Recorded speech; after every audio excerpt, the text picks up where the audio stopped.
First question, జాతీయ గేయం వందే మాతరాన్ని రచించినది ఎవరు? జాతీయ గేయం వందే మాతరాన్ని రచించినది ఎవరంటే కనుక బంకించంద్ చటర్జీ. బంకించంద్ చటర్జీ అనమాట. ఈ వందే మాతరాన్ని ఆయన సంస్కృతంలో రచించారు. బంకించంద్ చటర్జీ. బంకించంద్ చటర్జీ ఒక బెంగాలీ అనమాట. కానీ ఆయన వందే మాతరాన్ని రచించిన భాష మాత్రం సంస్కృతం. వందే మాతరాన్ని ఇంగ్లీష్లోకి అనువదించింది ఎవరు అంటే కనుక అరవిందో ఘోష్. వందే మాతరాన్ని ఇంగ్లీష్లోకి అనువదించింది ఎవరు? అరవిందో ఘోష్. రచించినది బంకించంద్ చటర్జీ సంస్కృతంలో, అనువదించినది ఇంగ్లీష్లోకి అరవిందో ఘోష్ అనమాట. అరవిందో ఘోష్. ఇక వందే మాతరాన్ని మొట్టమొదటిసారిగా పాడిన సంవత్సరం 1896. కలకత్తా కాంగ్రెస్ సెషను, అధ్యక్షుడు సయాని.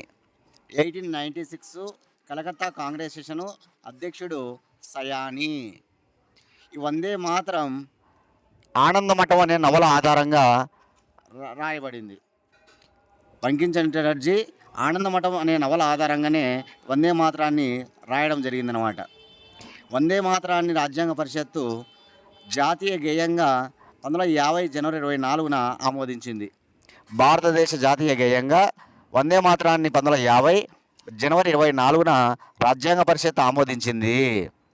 చాలా ఇంపార్టెంట్ విషయాలు ఇవి, గుర్తుపెట్టుకోవాలి. వందే మాతరం మనకు తెలుసు, స్వదేశీ ఉద్యమాలు ఉన్నాయి. 1905లో బెంగాల్ విభజన జరిగినప్పుడు దానికి ప్రతీకారంగా భారతదేశంలో ప్రారంభించబడిన ఉద్యమాలను స్వదేశీ ఉద్యమాలు అంటారు. 1905లో బెంగాల్ విభజన జరిగినప్పుడు ఆ స్వదేశీ ఉద్యమాలలో ఎక్కువగా మనకి వందే మాతరాన్ని పాడడం జరిగిందనమాట. కాబట్టి వందే మాతరం పాడడం వల్ల స్వదేశీ ఉద్యమాలకి వందే మాతర ఉద్యమాలని పేరు. వందే మాతర ఉద్యమాలు అనేటువంటివి మనకు 1905 నుంచి 1911 వరకు జరుగుతాయన్నమాట. వందే మాతర ఉద్యమాలు. వందే మాతర ఉద్యమాలకి వందే మాతరం అనే పేరు పెట్టింది అశ్విని కుమార్ దత్త. అశ్విని కుమార్ దత్త గుర్తుపెట్టుకోవాలి, అశ్విని కుమార్ దత్త గారి పేరు కూడా.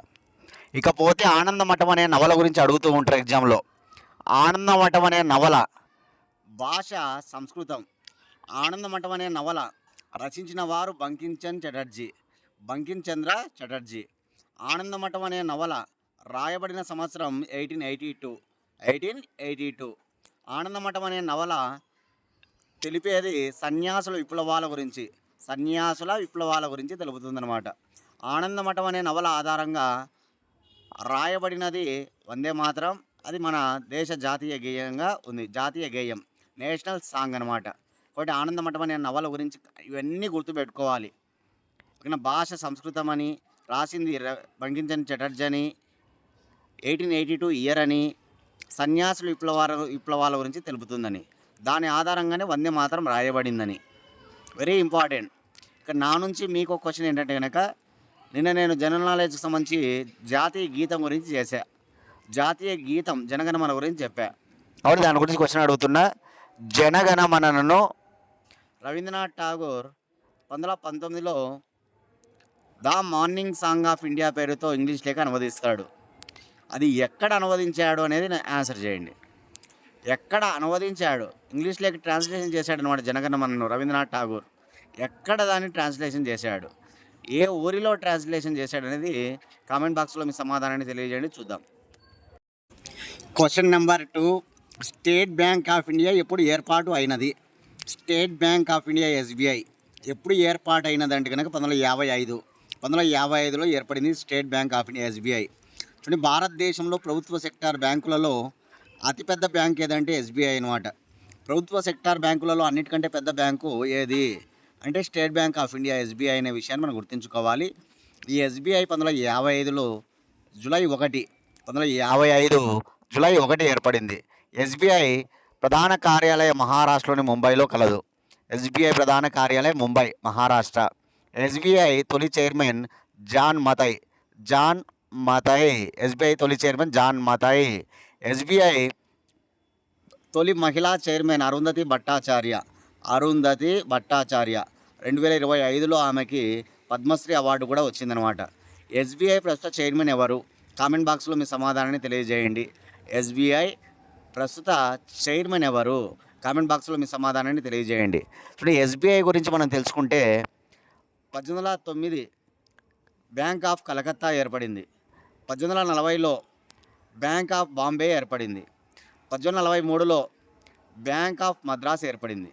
1809 bank of Calcutta. 1840 bank of Bombay. 1843 bank of Madras. ఈ మూడు కూడా 1921లో కలిసిపోయి ఇంపీరియల్ బ్యాంక్ ఆఫ్ ఇండియాగా ఏర్పడింది. ఏది? Bank of Calcutta, bank of Bombay, bank of మద్రాసులు మూడు కూడా కలిసిపోయి ఇంపీరియల్ బ్యాంక్ ఆఫ్ ఇండియాగా ఏర్పాటు కావడం జరుగుతుందన్నమాట. ఇంపీరియల్ బ్యాంక్ ఆఫ్ ఇండియా ఎప్పుడు ఏర్పడిందంటే 1921లో ఏర్పడింది. తర్వాత ఈ ఇంపీరియల్ బ్యాంక్ ఆఫ్ ఇండియా 1955లో స్టేట్ బ్యాంక్ ఆఫ్ ఇండియాగా మార్చబడింది. అదేనమాట, ఇంపీరియల్ బ్యాంక్ ఆఫ్ ఇండియానే స్టేట్ బ్యాంక్ ఆఫ్ ఇండియాగా మారుస్తారనమాట 1955లో. కాబట్టి state bank of India 1955 July 1న ఏర్పడి జాతీయం చేయబడుతుందన్నమాట. ఈ విషయాన్ని మనం గుర్తుపెట్టుకోవాలి, నేషనలైజ్ చేయబడుతుంది. ఇక నిన్న నేను RBI reserve bank of India గురించి చెప్పడం జరిగిందనమాట. కాబట్టి మీకు ఒక క్వశ్చన్ ఆర్బీఐ నుంచి. ఈ reserve bank of India governor A note మీద అన్ని నోట్లపైన సంతకం పెట్టడం జరుగుతుంది? ఏ నోటు పైన సంతకం పెట్టడు? మిగతా అన్ని నోట్లపైన సంతకాలు పెడతాడు, కానీ ఒక నోటు పైన ఆయన సంతకం పెట్టాడు ఆర్బీఐ గవర్నర్. అది ఏ నోటు పైన సంతకం పెట్టాడు? కామెంట్ బాక్స్లో మీ సమాధానాన్ని తెలియజేయండి, చూద్దాం. Question number 3. క్రింది వానిలో ప్రాచీన హోదా గల భాష కానిది ఏది అని అడుగుతున్నాడు. క్రింది వానిలో ప్రాచీన హోదా గల భాష కానిది ఏది అంటే కనుక ఆన్సర్ గుజరాతీ, కొంకణి. ఈ రెండు కూడా ప్రాచీన హోదా గల భాషలు కావు. చూడండి, ఒక భాషకు ప్రాచీన హోదా కల్పించాలంటే కనుక ఆ భాషకి 1600 సంవత్సరాల లిఖిత చరిత్ర ఉండాలి. 1600 సంవత్సరాల లిఖిత చరిత్ర ఉంటే ఆ భాషకి ప్రాచీన హోదా లభిస్తుందన్నమాట.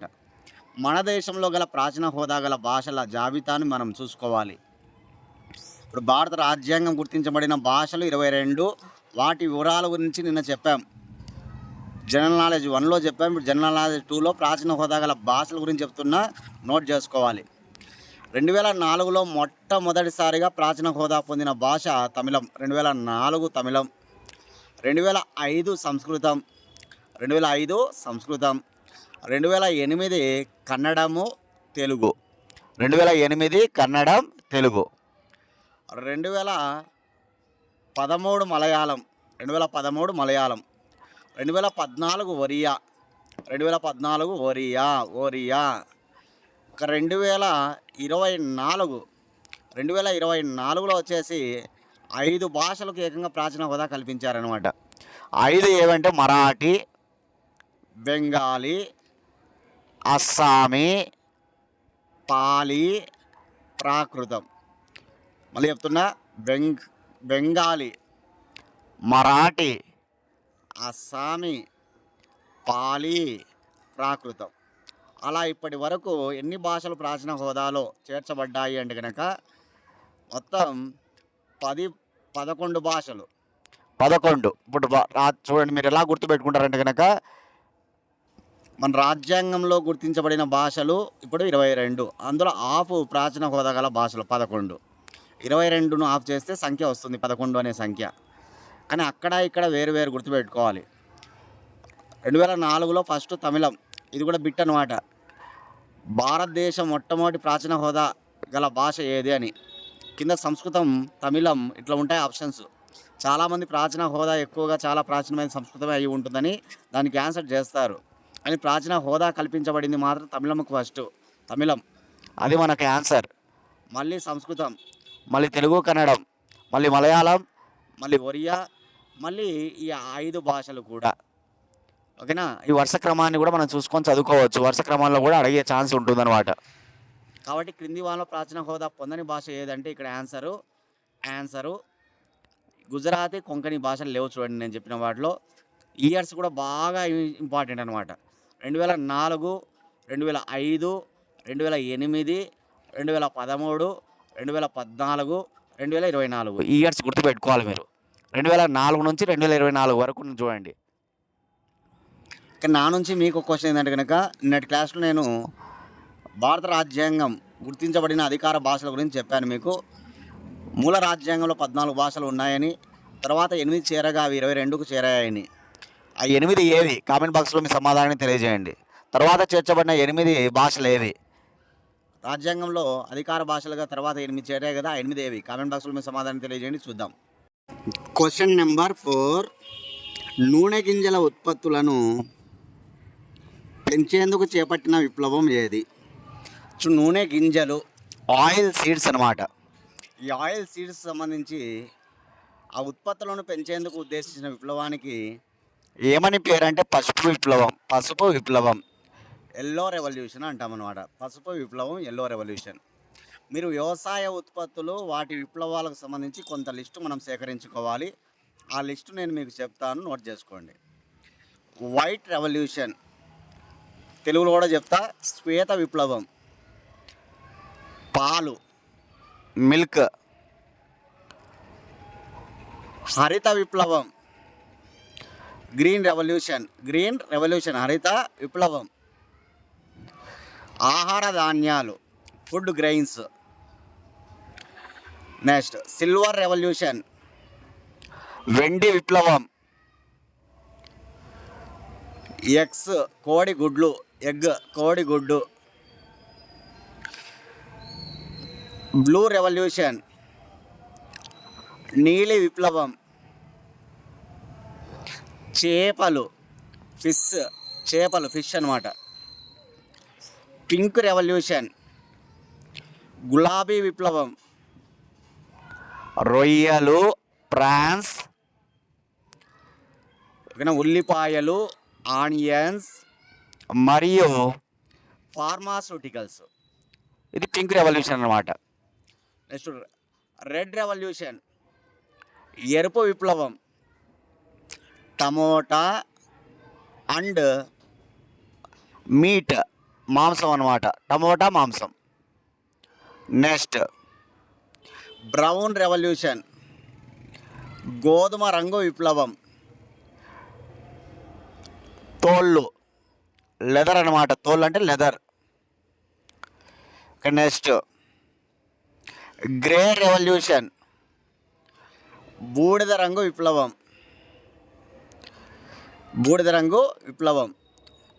ఎరువులు, ఫెర్టిలైజర్స్ అన్నమాట. నెక్స్ట్ బ్లాక్ రెవల్యూషన్, నలుపు విప్లవం.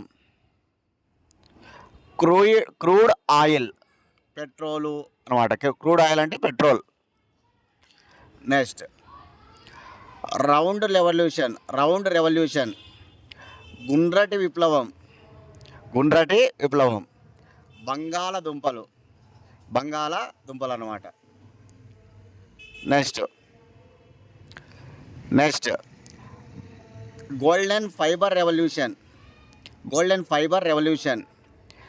బంగారు పీచు విప్లవం అన్నమాట. జ్యూట్ అంటే జనపనార. ఇది బంగారు పీచు విప్లవం. ఇవి గుర్తుపెట్టుకోవాలి చాలా చాలా ఇంపార్టెంట్గా. ఇంకా అదేవిధంగా గోల్డ్ రెవల్యూషన్, బంగారు విప్లవం అంటే కనుక ఫ్రూట్స్ అన్నమాట. పండ్లు, ఫ్రూట్స్ అని గుర్తుపెట్టుకోవాలి. ఇక ఆరెంజ్ రెవల్యూషన్,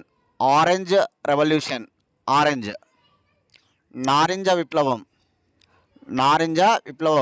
ఆరెంజెస్ అన్నమాట. కమలా పండ్లు. నెక్స్ట్ ఎవర్ గ్రీన్ రెవల్యూషన్, అన్ని రకాల పంటలు. ఆల్ క్రాప్స్ అన్నమాట, అన్ని రకాల పంటలు. Next white fibre revolution, cotton, పత్తి అన్నమాట. పత్తి. ఇవి అన్నమాట వ్యవసాయ ఉత్పత్తులు, వాటిని పెంచేందుకు ప్రేరేపించిన విప్లవాలు. వాటి పేర్లు వెరీ వెరీ ఇంపార్టెంట్ అన్ని కాంపిటేటివ్ ఎగ్జామ్స్ కూడా. Question number 5. ఐక్యరాజ్య సమితిలో గల సభ్య దేశాలు ఎన్ని? ఐక్యరాజ్య సమితిలో గల సభ్య దేశాలు 193.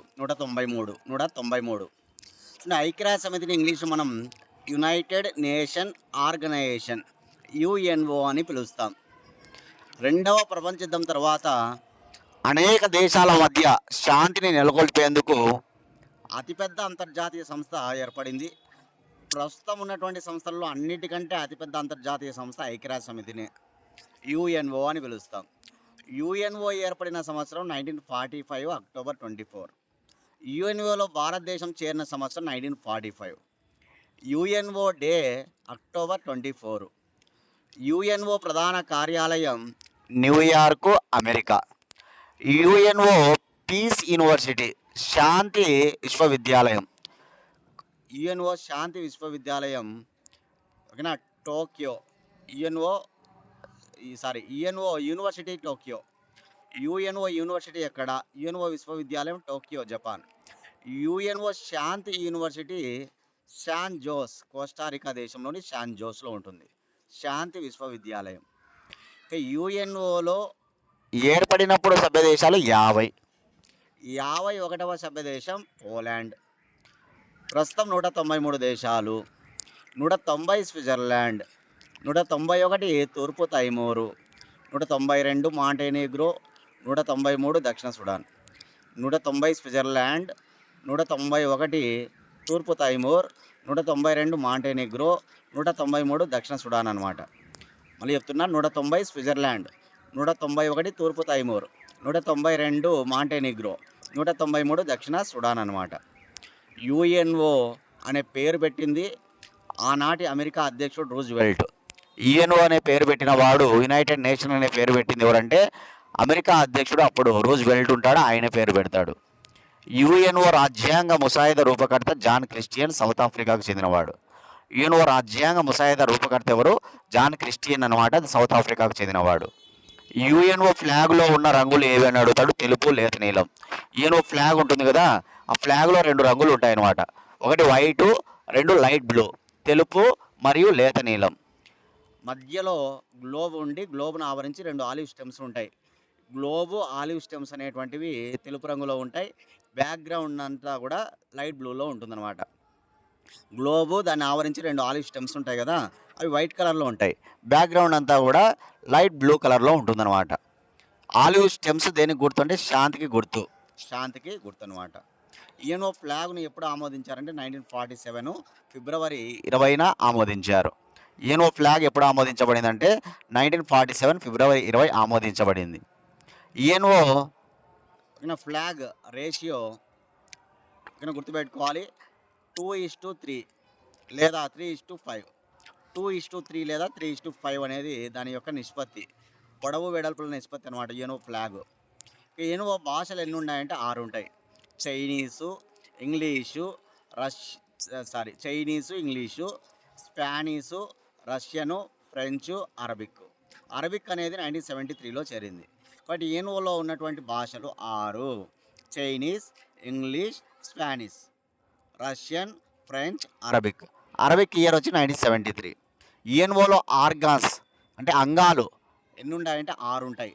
ఒకటి జనరల్ అసెంబ్లీ లేదా దీన్నే తెలుగులో సాధారణ సభ అంటాం. 2 సెక్యూరిటీ కౌన్సిల్, దీనినే తెలుగులో భద్రతా మండలి అంటాం. నెంబర్ 3 ట్రస్ట్ షిప్ కౌన్సిల్, దీన్నే తెలుగులో ధర్మకర్తృత్వ మండలి అంటాం. Number 4 economic and social council, దీన్నే తెలుగులో ఆర్థిక మరియు సామాజిక మండలి అంటాం. నెంబర్ 5 ఇంటర్నేషనల్ కోర్ట్, దీన్నే తెలుగులో అంతర్జాతీయ న్యాయస్థానం అంటాం. నెంబర్ 6 సెక్రటరేట్, దీన్నే తెలుగులో సచివాలయం అంటాం. అట్లా యుఎన్ఓలో 6 ఉంటాయి. ఈ 6 గురించి మనం చదువుకోవాలి బాగా. మొన్న రీసెంట్ కానిస్టేబుల్ ఎగ్జామ్లో 2 బిట్లు పడ్డాయి. ఏకంగా యుఎన్ఓకి సంబంధించి 2 బిట్లు పడ్డాయి అనమాట. అంత ఇంపార్టెంట్ యుఎన్ఓ అనేటువంటిది. ఓకేనా, 6 ఉంటాయి. General assembly, security council, trust ship council, economic and social council, international court, secretariat అనమాట. కాబట్టి గుర్తుంచుకోండి, యుఎన్ఓ మొట్టమొదటి సెక్రటరీ జనరల్ ఎవరంటే ట్రిగ్వేలి. యుఎన్ఓ మొట్టమొదటి సెక్రటరీ జనరల్ ఎవరంటే ట్రిగ్వేలి. యుఎన్ఓకు మొట్టమొదటి ఆసియా ఖండానికి చెందినటువంటి వ్యక్తి సెక్రటరీ జనరల్ ఎవరంటే కనుక ఆయనే యుతాంట్ అనమాట. యుతాంట్. యుఎన్ఓకు సంబంధించి నోబెల్ శాంతి బహుమతి పొందినవాడు కోఫీ అన్నన్. 2001లో యుఎన్ఓకు నోబెల్ శాంతి బహుమతి వచ్చింది. ఐక్యరాజ్యసమితి శాంతి దళాన్ని బ్లూ హెల్మెట్స్ అంటారు. ఐక్యరాజ్యసమితికి ఉన్నటువంటి ఒక శాంతి దళం అనమాట, దాన్ని బ్లూ హెల్మెట్స్ అంటారనమాట. ఈ ఐక్యరాజ్యసమితికి నోబెల్ శాంతి బహుమతి ఎప్పుడు వచ్చిందంటే 2001లో వచ్చింది. చూడండి ఎంత లేట్గా వచ్చిందో. ఏర్పడిందే శాంతికి అంటున్నాం, కానీ శాంతికి సంబంధించి 2001లో వచ్చింది. ఏర్పడింది 1945లో ఏర్పడింది. కానీ అవార్డు 2001లో వచ్చింది. కోఫీ అన్నన్ గారు తీసుకుంటారన్నమాట. ఇప్పుడు యుఎన్ఓ సెక్రటరీ జనరల్ ఎవరు? కామెంట్ బాక్స్లో మీ సమాధానాన్ని తెలియజేయండి. యుఎన్ఓ ప్రస్తుత సెక్రటరీ జనరల్ ఎవరు? కామెంట్ బాక్స్లో మీ సమాధానాన్ని తెలియజేయండి, చూద్దాం. Question number 6. స్వాతంత్రం మా ఊపిరి, మాకు స్వాతంత్రం కావాలి అనే నినాదం ఇచ్చినది ఎవరు? చూడండి, స్వాతంత్రం మా ఊపిరి, మాకు స్వాతంత్రాన్ని కావాలి అనే నినాదం ఇచ్చింది దాదాబాయి నౌరోజీ. నేటి క్లాస్లో నేను మీకు భారతదేశ ప్రధానమంత్రులు వారి నినాదాలు చెప్పడం జరిగింది. ఇప్పుడు నేను మితవాదులు అతివాదుల నినాదాలు చెప్తా. ఎవరు మితవాదులు ఎవరు అతివాదులు మీకు డౌట్ కొంతమందికి ఉండొచ్చు. భారత స్వాతంత్ర ఉద్యమ కాలంలో భాగంగా మితవాద దశ అతివాద దశ అని 2 దశలు ఉంటాయి. మితవాదులు ఎవరంటే గోపాలకృష్ణ గోఖలే, దాదాబాయి నౌరోజీ, సురేంద్రనాథ్ బెనర్జీ, మౌలానా అబుల్ కలాం ఆజాద్ లాంటి వాళ్ళు మనకు మితవాదులు అన్నమాట. అతివాదులు ఎవరంటే కనుక లాల్ బాల్ పాల్, లాలా లజపతి రాయ్, బాలగంగాధర్ తిలక్, బిపిన్ చంద్రపాల్తో పాటు అతివాదుల మండపానికి 4వ కాలులాగా అరబిందో ఘోష్ చెప్తారు. కాబట్టి వీరందరి నినాదాలు ఇప్పుడు చెప్పడం జరుగుతుంది. ఫస్ట్ గోపాలకృష్ణ గోఖలే నినాదం. పిచ్చి ఆసుపత్రుల వెలుపల ఉన్న వాళ్ళు మాత్రమే స్వాతంత్రం గురించి ఆలోచిస్తారు అన్నది గోపాలకృష్ణ గోఖలే. స్వాతంత్రం మా ఊపిరి, మాకు స్వాతంత్రం కావాలి అని అన్నది దాదాబాయి నౌరోజీ. అదేవిధంగా బ్రిటిష్ సామ్రాజ్యవాదమే మాకు విరోధి, బ్రిటిష్ ప్రజలు విరోధులు కాదు అని అన్నది మౌలానా అబుల్ కలాం ఆజాద్. ఆర్య సమాజం నా తండ్రి, వైదిక ధర్మం నా తండ్రి అన్నది లాలా లజపతి రాయ్. ఆర్య సమాజం నా తల్లి, వైదిక ధర్మం నా తండ్రి అన్నది లాలా లజపతి రాయ్. నాపై పడ్డ ప్రతి దెబ్బ బ్రిటిష్ శవపేటికకు మేకు లాంటిది అన్నది లాలా లజపతి రాయ్. నాపై పడ్డ ప్రతి దెబ్బ బ్రిటిష్ శవపేటికకు మేకు లాంటిది అన్నది ఎవరంటే లాలా లజపతి రాయ్ అన్నమాట. స్వరాజ్యం నా జన్మ హక్కు, దానిని సాధించి తీరుతాను అని అన్నది బాలగంగాధర్ తిలక్. భిక్షమెత్తడం కాదు శివమెత్తాలి అని అన్నది బాలగంగాధర్ తిలక్. కంటరానితనాన్ని దేవుడు సహిస్తే దేవుడిని కూడా అంగీకరించను అని అన్నది బాలగంగాధర్ తిలక్. నిన్నటి మితవాదులే నేటి అతివాదులు అని అన్నది బాలగంగాధర్ తిలక్. బావిలోని కప్పల్లాగా అరిస్తే, సంవత్సరానికి ఒకసారి బావిలోని కప్పల్లాగా అరిస్తే ప్రయోజనం ఏముంది అని భారత జాతీయ కాంగ్రెస్ గురించి అన్నది బాలగంగాధర్ తిలక్. ఓకేనా. భారత జాతీయ కాంగ్రెస్ సమావేశాలను హాలిడే రిక్రియేషన్స్ అన్నది బాలగంగాధర్ తిలక్. ఇవి చాలా ముఖ్యంగా గుర్తుపెట్టుకోవాలి. రాజకీయ స్వేచ్ఛ అన్నది జాతికి ప్రాణవాయువు లాంటిది అని అన్నది అరవిందో ఘోష్. రాజకీయ స్వేచ్ఛ అన్నది జాతికి ప్రాణవాయువు లాంటిది అన్నది ఎవరంటే అరవిందో ఘోష్. ఇవన్నమాట మితవాదులు అతివాదుల నినాదాలు. జై జవాన్, జై కిసాన్, జై విజ్ఞాన నినాదాన్ని ఇచ్చిన ప్రధానమంత్రి ఎవరు? కామెంట్ బాక్స్లో మీ సమాధానాన్ని తెలియజేయండి, చూద్దాం. సరే, నెక్స్ట్ క్వశ్చన్ చూద్దాం. భారతదేశ తొలి మూకీ చిత్రం ఏది? కొన్ని భారతదేశ తొలి మూకీ చిత్రం ఏదంటే రాజా హరిశ్చంద్ర. మన దేశంలో మొట్టమొదటి ఫిల్మ్ అనమాట రాజా హరిశ్చంద్ర. ఇది ఒక సైలెంట్ ఫిల్మ్ అనమాట. 1913లో నిర్మించారు. నిర్మించిన వారు దాదాసాహెబ్ ఫాల్కే. అందుకే దాదాసాహెబ్ ఫాల్కేని మనం భారతదేశ చలనచిత్ర పితామహుడు అంటాం. భారతదేశ చలనచిత్ర పితామహుడు దాదాబాయి నౌరోజీ అనమాట. Father of Indian film industry అనమాట దాదాబాయి నౌరోజీ. భారతదేశంలో ఆయన గౌరవార్థం దాదాసాహెబ్ ఫాల్కే పురస్కారాలు ఇస్తారు సినిమా రంగంలో. కాబట్టి గుర్తుపెట్టుకోవాలి, దేశంలోనే మొదటి మూకీ చిత్రం రాజా హరిశ్చంద్ర. నిర్మించిన సంవత్సరం 1913. నిర్మించిన వారు దాదాసాహెబ్ ఫాల్కే. ఆ తొలి మాటల సినిమా అడిగితే కనుక ఆలమారా అని చెప్పాలి. దేశంలోనే మొట్టమొదటి మాటల సినిమా ఓకేనా, టాకీ ఫిల్మ్ అనమాట. ఆలం ఆరా 1931లో నిర్మించారు ఆలమారా. 1931లో ఆలమారా దర్శకుడు వచ్చేసి అర్దుషీర్ ఇరానీ. కాబట్టి మొట్టమొదటి చిత్రం అయితే రాజా హరిశ్చంద్ర, మొట్టమొదటి సైలెంట్ ఫిల్మ్ రాజా హరిశ్చంద్ర, మొట్టమొదటి టాకీ ఫిల్మ్ వచ్చేసి ఆలం ఆరా. మొట్టమొదటి కలర్ ఫిల్మ్, మొట్టమొదటి భారతదేశ కలర్ ఫిల్మ్ వచ్చేసి కిసాన్ కన్య అనమాట. మొట్టమొదటి కలర్ ఫిల్మ్. మొట్టమొదటి 3D ఫిల్మ్ అయితే కనుక దేశంలో మై డియర్ కుట్టి చేతన్. దేశంలోనే మొట్టమొదటి 3D చిత్రం అనమాట మై డియర్ కుట్టి చేతన్. మొట్టమొదటి కలర్ ఫిల్మ్ వచ్చేసి కిసాన్ కన్య. మొట్టమొదటి మాటల చిత్రం అంటే టాకీ ఫిల్మ్ వచ్చేసి ఆలమారా. మొట్టమొదటి సైలెంట్ ఫిల్మ్ వచ్చేసి ఓకేనా రాజా హరిశ్చంద్ర. గుర్తుపెట్టుకోవాలి దయచేసి అందరు కూడా. Question number 8. Charan Singh international airport ఎక్కడ కలదు? చూడండి, చరణ్ సింగ్ అంతర్జాతీయ విమానాశ్రయం ఎక్కడ ఉంది అంటే కనుక లక్నో, ఉత్తరప్రదేశ్. చూడండి, భారతదేశ ప్రధానమంత్రుల గౌరవార్థం కొన్ని అంతర్జాతీయ విమానాశ్రయాలకు వాళ్ళ పేర్లు పెట్టడం జరిగిందనమాట. అవి ఏవో ఇప్పుడు నేను చెప్తా. జవహర్లాల్ నెహ్రూ అంతర్జాతీయ విమానాశ్రయం ముంబై, మహారాష్ట్ర. జవహర్లాల్ నెహ్రూ అంతర్జాతీయ విమానాశ్రయం ముంబై, మహారాష్ట్ర. ఇందిరాగాంధీ అంతర్జాతీయ విమానాశ్రయం ఢిల్లీ. రాజీవ్ గాంధీ అంతర్జాతీయ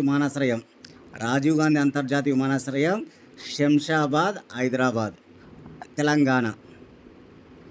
అదేవిధంగా అక్కడ మనకి చాలా ఇంపార్టెంట్గా ఇవి ప్రధానమంత్రుల గౌరవార్థం ఆ పేర్లు పెట్టడం జరిగిందనమాట. కాబట్టి ఇప్పుడు చరణ్ సింగ్ అంతర్జాతీయ విమానాశ్రయం ఎక్కడ అని అడిగితే లక్నో, ఉత్తరప్రదేశ్ అని చెప్పాలి. ఓకేనా, చాలా ఇంపార్టెంట్గా ఈ పేర్లు మనకి ఉంటాయన్నమాట. 9th question. ఆంధ్రప్రదేశ్లో గల ఏకైక బయోస్పియర్ రిజర్వ్ ఏది? ఆంధ్రప్రదేశ్లో గల ఏకైక బయోస్పియర్ రిజర్వ్ ఏదంటే శేషాచలం బయోస్పియర్ రిజర్వ్. ఒకటి ఉందన్నమాట ఆంధ్రప్రదేశ్లో బయోస్పియర్ రిజర్వ్. అది ఏదంటే శేషాచలం బయోస్పియర్ రిజర్వ్ అనమాట. మొత్తం భారతదేశంలో 18 బయోస్పియర్ రిజర్వ్స్ ఉన్నాయి. దేశంలో మొట్టమొదటి బయోస్పియర్ రిజర్వ్ నీలగిరి బయోస్పియర్ రిజర్వ్ 1986లో ఏర్పాటు అయినది. 1986 అనమాట. నీలగిరి బయోస్పియర్ రిజర్వ్ ఎక్కడ? తమిళనాడు, నీలగిరి. కాబట్టి 18 బయోస్పియర్ రిజర్వ్స్ నోట్ చేసుకోవాలి మీరు. చెప్తాను నేను 18 biosphere reserves. Nilgiri biosphere reserve Tamil Nadu. Gulf of Mannar biosphere reserve BR అని పెట్టుకోండి. బయోస్పియర్ రిజర్వ్స్కి బీఆర్ అంటే సరిపోతుంది. ఓకేనా. గల్ఫ్ ఆఫ్ మన్నార్ బీఆర్ వచ్చేసి తమిళనాడు. 1 తమిళనాడులో Nilgiri, 2 gulf of Mannar. Seshachalam biosphere reserve Andhra Pradesh. ఇక అగస్తమలై బయోస్పియర్ రిజర్వ్ అగస్తమలై వచ్చేసి కేరళ అనమాట. Similipal biosphere reserve Similipal Orissa. Sundarban biosphere reserve Sundarban biosphere reserve west Bengal. Sundarban west Bengal అనమాట. Next Rann of Kutch biosphere reserve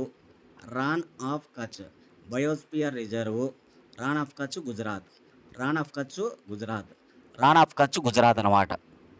next Panna biosphere reserve Madhya Pradesh. Next Pachmarhi biosphere reserve Madhya Pradesh. Panna Madhya Pradesh, Pachmarhi Madhya Pradesh అనమాట.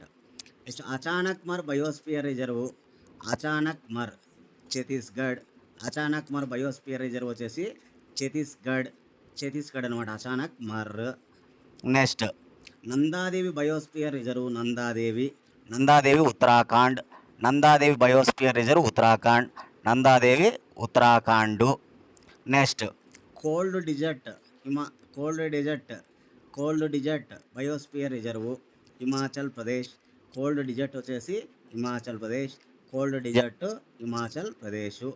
Next Manas biosphere reserve Assam. Assam. Next Dibru Saikhowa biosphere reserve Assam. Dibru Saikhowa biosphere reserve వచ్చేసి Assam. Next next Nokrek biosphere reserve, Nokrek Nokrek Nokrek Meghalaya, Nokrek Meghalaya, Nokrek Meghalaya.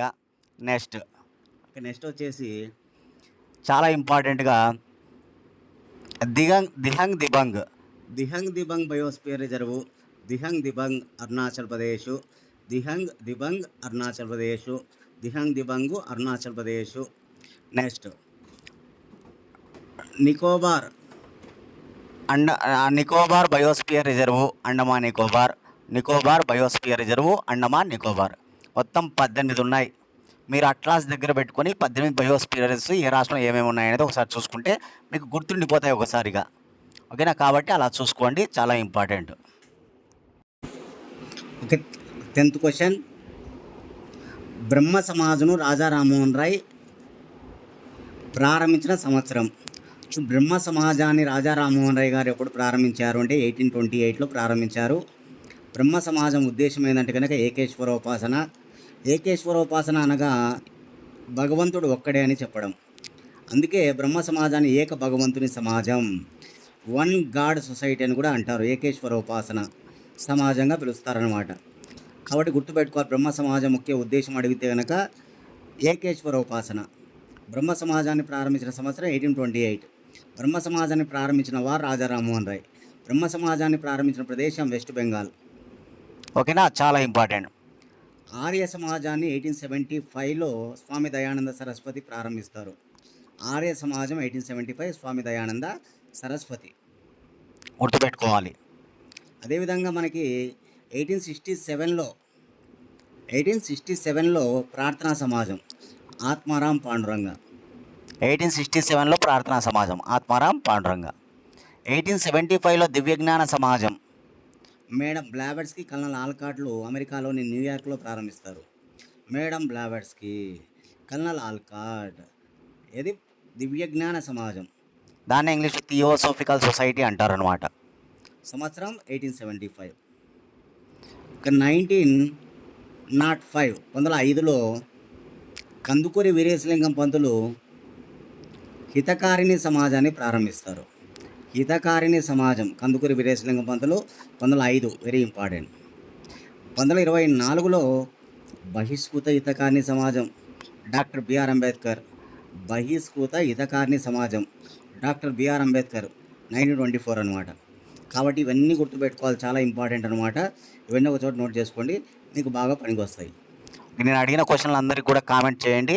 మీరు comment చేస్తే ఈ క్లాసులు వింటున్నట్టు నేను కూడా వీళ్ళు వింటున్నారని చెప్పేసి నేను కూడా ముందుకు వెళ్తాను అనమాట క్లాసులు చేయడానికి. లేకపోతే వీటిని స్టాప్ చేసి వేరే రకంగా ట్రై చేయడం జరుగుతుందన్నమాట. కాబట్టి ఓకేనా, ఇవి బాగా మీకు యూజ్ అవుతాయి. ఎందుకంటే ఒక్కటి దాన్ని బట్టి మనం ఒక టాపిక్ అంతా కూడా కవర్ చేస్తున్నాం. అలా ఒకటి చేసుకుంటా పోతే మీకు చాలా వరకు మంచి మంచి విషయాలు తెలుస్తూ వస్తాయి అన్నమాట. ఓకేనా? రైట్. అందరు కూడా ఫాలో కాండి. మీకు ఈ కరెంట్ అఫైర్స్ పీడిఎఫ్ కావాలనుకుంటే కనుక 8186006848 అనే నెంబర్కి మీరు కాల్ చేసి వాటి వివరాలు కనుక్కొని మీరు ఫోన్పే చేసి తీసుకోవచ్చు అనమాట. కాబట్టి యూజ్ చేసుకోండి. కరెంట్ అఫైర్స్ మనం చేస్తున్నాం కాబట్టి అవి కూడా మీకు బాగా యూజ్ అవుతాయి.